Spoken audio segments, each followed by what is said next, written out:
I'll never forget it. And then coming back in 2005 and 6 to watch Northside play in the playoffs, just always talking with him and him just laughing and joking. And he was always wanting to know how I was doing. And he was just a caring kid and just special. And I'll always remember that about Chris.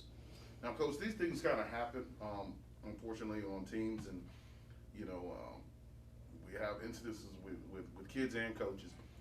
But what made this special about Chris, as far as the team and the community and the Northside Nation just rallying around him? Just because his infectious personality, and he was kind of I think the vocal leader of that class of kids, that senior class, and everybody knew what kind of football player he was going to be. And everything he went through, he was still always here at Northside. He was still a part of this team, and he was doing everything he could. So I think the community just kind of rallied around him. The kids rallied around him, and the coaches just were so just encouraged by his encouragement. He never really made excuses or anything, and he just wanted to do his part, even though the circumstances he was going through, and that's just part of the Northside way.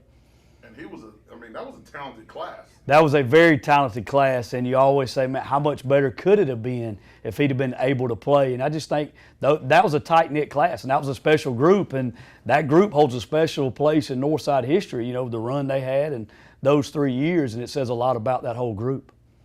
A great way to keep his memory going is to talk about him and explain about him and his number and just talk about what a big deal it is and try to find that kid that could honor him by wearing his number on the field and, that would just do a good job of representing him. And so it kind of brought back to life Chris's memory within his football program because it has been a long time. And it just kind of took me back a little bit when our kids didn't know who Chris Johnson was. So I wanted to do something to honor him and just to keep his memory going within this program.